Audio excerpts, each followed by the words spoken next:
Now at 10, the impact of the rising cost of eggs. Plus, how a Joplin woman does good for the community by running errands for other people. And a Pittsburgh group begins another stage in the renovation of the Colonial Fox Theater.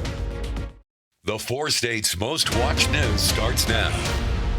A suspect in the murder of an Ottawa County, Oklahoma woman enters a plea agreement in federal court. This is KOAM News at 10. I'm Dow Quick. Jimmy Kelly Jr. pleads guilty to second-degree murder and felon possession of a firearm. It's in connection with the death of 47-year-old Tony Elizabeth Moran. According to court documents, Kelly told authorities that he and Moran were in a relationship together. Moran was shot twice, once in the head, once in the torso. Kelly could be sentenced to 20 to 30 years in prison. For a full breakdown of events and court documents, download the KOAM News Now app. The price of eggs has been especially high in the new year, and that's impacting local businesses. According to the USDA, the wholesale price for a dozen eggs rose up to 60 cents. That's before any markup at the grocery store. Experts say the price increase stems from the avian flu cases in the U.S. While no cases are reported in this area, people are still feeling the effects of the price hike. A Southwest Missouri chicken owner says demand remains high. So around New Year's, everyone started wanting eggs. There was a big increase. Within the last 2 weeks, I've sold 12 dozen. USDA officials also say recent record high egg prices started to drop, but it's going to take some time before that's reflected at your local stores. Let's check in with Chief Meteorologist Doug Heddy for a first look at the weather. Well, it definitely turned out to be a nice one for us today. A lot of clouds across the region, but near record high. 66 is where we topped out. Cold start 29, should be topping at 44. Record high 69 set back in 1990. So we got up there during the afternoon. All right, temps mainly upper 30s to lower 40s. Kansas side, then you have this little sliver of 50s right along the I-44 corridor. You can see our winds kind of rotating around as we have a weak little area of low pressure which is pushing through. These winds are actually really going to pick up for us as we get into tomorrow night. All right, clouds tonight, nothing underneath them.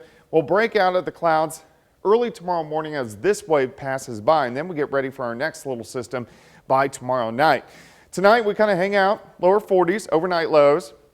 We do have a little bit of rain and snow in the forecast. We're going to look at that here in just a bit. See you soon.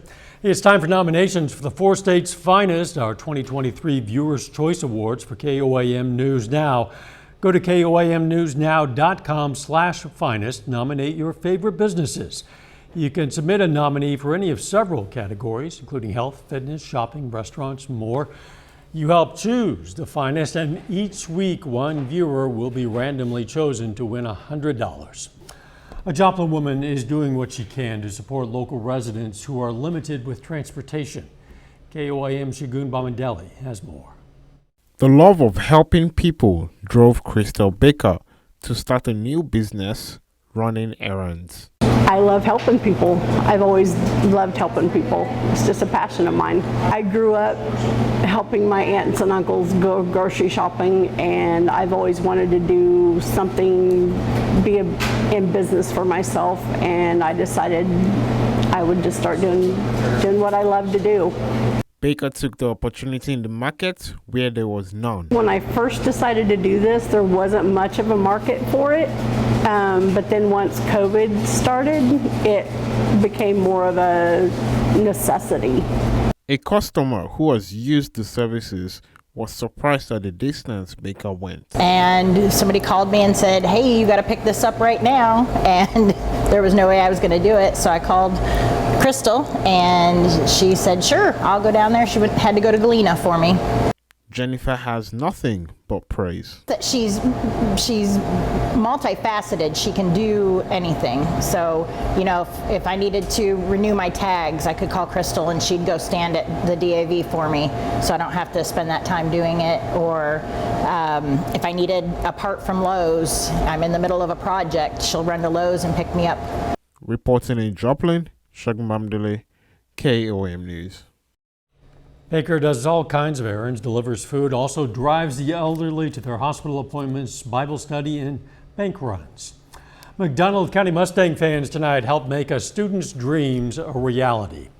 Peyton Nally is a senior at McDonald County High School. He was accepted for an acting audition for the Juilliard School, a prestigious performing arts conservatory in New York City, but the trip is not cheap. So his classmates hosted a fundraiser at tonight's basketball game to raise money for Peyton by selling bowls of chili. Yeah, so I think back in September, sat down with Peyton and we were talking about, hey, what's your dream? What do you want to do when you graduate? And he said, I want to go to the Juilliard School. So that's the first college application we were working on. He applied, and within 24 hours, they reached out to him for an audition, which is amazing. It is indeed. We wish him well. Peyton's audition is scheduled for next week. The years-long renovation of Pittsburgh's Colonial Fox Theater is moving to its next stage. The next step is going to be to make use of the empty lot north of the theater to bring the theater up to ADA standards. Established in 1920, the Colonial Fox Theater was the heart of downtown Pittsburgh. In 1987, the Fox Theater closed its doors. However, by 2006, locals created a foundation to not only save it, but try to spark life back into downtown Pittsburgh in general. Now, trustees say renovations are progressing and the future looks bright. We saved this from the wrecking ball, and we helped kickstart Block 22. So it was really the Colonial Fox that, really started the whole downtown excitement. Yeah. I mean, they don't toot their own horn very often. The next renovation for the Fox Theater is making use of that empty lot north of the theater. They're using that space again to bring the theater up to ADA standards. Coming up, the latest on some Kansas lawmakers' attempts to change LGBTQ rights in the state. Plus, the latest on classified documents found in an office President Biden occupied as vice president. Former White House Press Secretary Sarah Huckabee Sanders today was sworn in as Arkansas's 47th governor. Sanders took the oath of office in the State House of Representatives, then gave her inaugural address on the state capitol steps. She promised to dedicate her time to the people of Arkansas and lauded the democratic process that elected her. This ceremony reminds us of a simple yet profound truth, that here in Arkansas, power belongs to no single individual. In Arkansas, power belongs to the people. Huckabee Sanders becomes the first woman to lead the state and the highest profile Trump administration official in elected office. Kansas Governor Laura Kelly this morning announced she's tested positive for COVID. This comes after the governor officially began her second term yesterday afternoon as she took the oath of office. Kelly said she's working from home with minor symptoms. She says she'll now give her state address on January 24th. Conservative Kansas legislators are pushing back harder on LGBTQ rights issues with a bill to ban gender-affirming care for transgender youth and plans to pursue limits on what's taught about gender and sexuality in public schools. The moves in the Republican-controlled legislature come after the Democratic governor, Kelly, narrowly won re-election despite repeated GOP attacks on her for vetoing measures restricting transgender athletes. President Biden wraps up his last day in Mexico, meeting with his Mexican and Canadian counterparts. The three leaders have been engaged in a series of talks on migration, trade, and climate change, and might find themselves at odds over certain issues, particularly the influx of migrants and the smugglers who profit from their misfortune. Canada and the U.S. have also accused Mexico of violating a free trade pact. The Justice Department is overseeing a review of a batch of documents marked classified that were found in an office space that President Biden used before he was elected president. The story was first reported by CBS News. A source tells CBS News the documents did not contain nuclear secrets, but their exact nature and their classification level are unclear. Deborah Alfarone reports from Capitol Hill, where Republican lawmakers are demanding answers. During the North American Leaders Summit Tuesday, President Biden was asked about the documents marked classified that were found in an office he used before he was president. I don't know what's in the documents. My lawyers have not suggested I ask what documents they were. We're cooperating fully cooperating fully with the review, and which I hope will be finished soon. The roughly 10 documents were discovered early November while the president's personal lawyers were packing up the office. The White House counsel's office says it immediately reported the documents to the National Archives, which took possession of them the following day. It happened about 3 months after the FBI executed a search warrant at former President Trump's Mar-a-Lago home for classified documents. He had refused to comply with repeated requests to return the material. I wonder why the press isn't asking the same questions of him as vice president taking classified documents that they were asking President Trump. Republicans are questioning why the discovery of the Biden documents wasn't made public before the midterms. And now that they control the House of Representatives, they are vowing to investigate. We have a lot of questions for National Archives. They fall under the jurisdiction of the Oversight Committee. Attorney General Merrick Garland has assigned a Trump-appointed U.S. attorney in Chicago, John Lausch, to review the Biden documents. Deborah Alfarone, CBS News, Capitol Hill. A source familiar with the review tells CBS News the documents are currently in a secured government facility. Once the Attorney General reviews the inquiry, he'll decide whether there should be a criminal investigation by the FBI or even a special counsel. Not even 2022's record high gas prices could keep Americans off the roads. According to a report by the Traffic and Transportation Data from INRIX, people spent a cumulative $4.8 billion stuck in traffic last year. Chicago, Boston, and New York were the three most congested cities, while the overall increase was 15% higher than the average 36 hours Americans spent stuck in traffic in 2021. The 2022 level was half of pre-pandemic levels nationwide.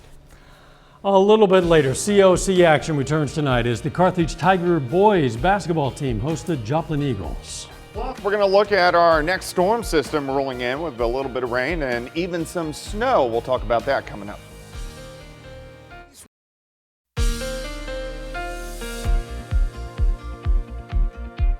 Well, it turned out to be a mild one for us today. Temperatures near record highs, actually into the mid-60s during the afternoon.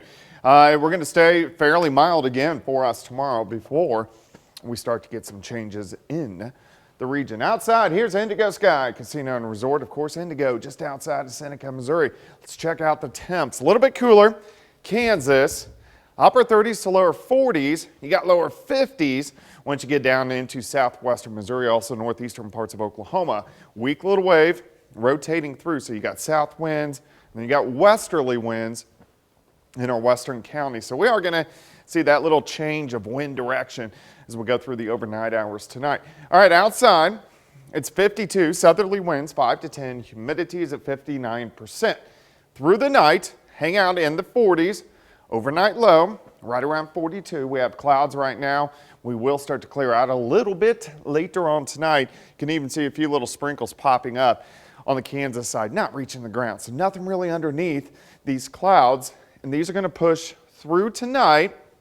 You can see a little bit of a break here.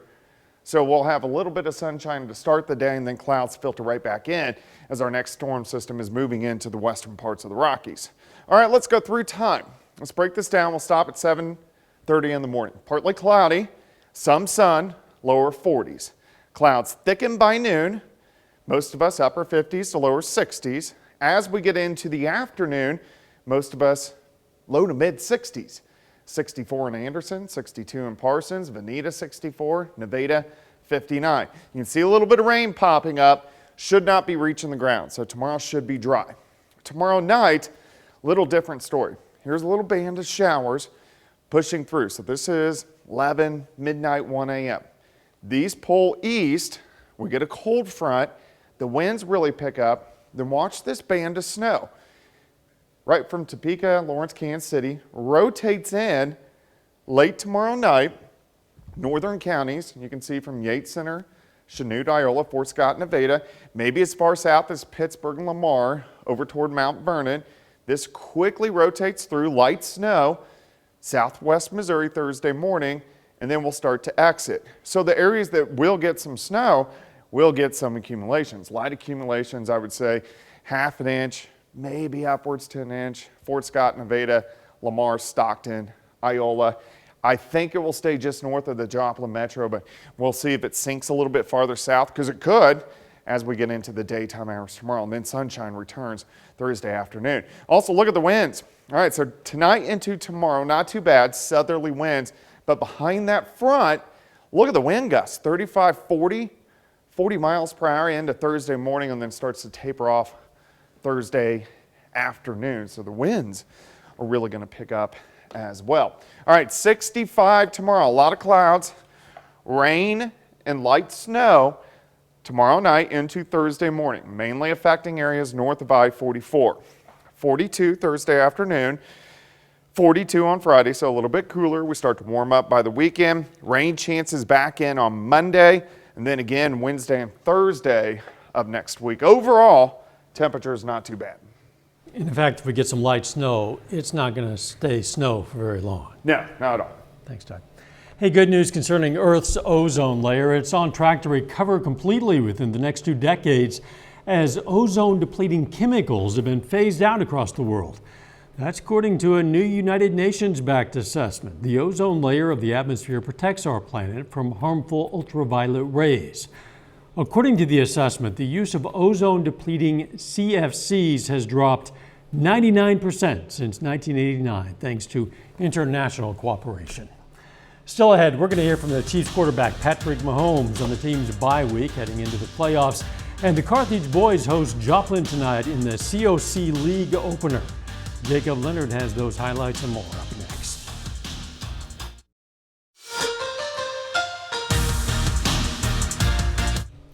The Carthage Tigers are at home tonight, kicking off COC League play against the Joplin Eagles. On the boys' side, Carthage is on a roll right now, entering the night on a 4-game winning streak. The Carthage is 7-5 overall this season. On the other side, Joplin is 7-4. Early on, Max Templeman all the way to the hoop. Lays it in to give Carthage their first lead. Late in the first, All Right drives for Joplin. Floater goes right before the buzzer. It's tied after 1 and tied at halftime. The third quarter. Look at the spin move from Max Templeman and the finish. Other end, Quentin Renfro to Terrence Gibson. He turns, scores off the window. Game is still tied going to the fourth. Now we're tied with about 2 to go. Fred Taylor, patient, and drives and scores. Listen, this game went to overtime, and Quentin Renfro, not kidding, hit a shot from beyond half court for Joplin to give the Eagles a 50-48 win. On the girls' game in Carthage, Tigers aim to snap a 4-game skid against Joplin. Carthage is able to take care of business there, 63-33. Kiana Yates scores a game-high 23 points tonight for the Tigers. In Webb City, the Cardinals put their 8-game winning streak on the line in their conference opener against Neosho tonight. Alex Martin, nice evening for Webb City with the left and the foul. Other end, first half, Isaiah Green has the answer. Gets through traffic and scores. Second quarter, more from Alex Martin for Webb City, again with the left. 19 points for Martin to lead the Cardinals, but Isaiah Green closes the thing out for Neosho. 26 points, 6 rebounds, 5 steals for Green. Neosho goes to Webb City and beats the Cardinals 54-41. The Georgia Bulldogs won their second straight football national championship last night. Georgia beat TCU in the title game 65-7 in the biggest national championship blowout in college football history. In that game last night, Georgia quarterback Stetson Bennett was outstanding. He accounted for 6 total touchdowns, threw for 4, rushed for 2. And Georgia is now the first team in college football playoff era to win back-to-back titles. Just the 4th team to be national champs in back-to-back years since 1990. And we're already talking about what it's going to take to do it again. You know, most of our team, we'll have a lot of guys coming back. We're going to lose some really talented guys, probably going to lose some juniors. But the disease that creeps into your program is called entitlement. And I've seen it firsthand. And if you can stomp it out with leadership, then you can stay hungry. And we have a saying around our place, we eat off the floor. And if you're willing to eat off the floor, you can be special. Well, this week is the first week of the playoffs in the NFL. The Kansas City Chiefs have a bye to begin the postseason after earning the #1 seed in the AFC with a 14-3 overall record. Now, because they are the #1 seed, the Chiefs will face the lowest seeded team remaining after round 1 this weekend. Whoever it is, though, will have to come to Kansas City in 2 weeks. Here's quarterback Patrick Mahomes on how he plans to spend the bye week. The biggest thing for me is obviously you don't know for sure who you're going to play. So what I'll do is I'll watch like a game or two of each team that we have a possibility of playing kind of each day, just kind of get a general sense of the team without being too much of a deep dive. Just a little bit of both. You get off your feet and you rest, but you still move around enough that your body's in a good shape for whenever you get to the first playoff game for us. Andy Reid, famously good coming off a bye, 21-3 in his career, which seems just crazy. Generally, in those cases, he knows what team he's playing, though, at the end of the bye. In this case, he won't know until after the weekend. That's a good point. We'll be right back. Take time now to honor a local veteran. Robert Rickerson served in the U.S. Army from 1945 to 1947. The El Dorado, Kansas native served in the 1st Division, 16th Infantry in Germany and was awarded the World War II Victory Medal and Army of Occupation of Germany Medal. And we are proud to salute Robert Rickerson, a four-state hero. You might be really, really, really rich tonight if you bought a lottery ticket. Maybe. Today's drawing for the Mega Millions, it's now the third largest in the game's history. It's up to $1.1 billion or a mere $568 million for the cash option. The jackpot hasn't been won by anyone since October. Mega Millions says this is the 4th time in 4 years the top prize has exceeded $1 billion. As though a billion or a few hundred million really makes one difference or another. I don't know. Well, let's see. What's the cash out, like 560, you said? Yes. So after taxes, you get 225 million or so. That's not bad. Yeah, you would still, I think, manage to pay the utility bills. Yeah. The weather.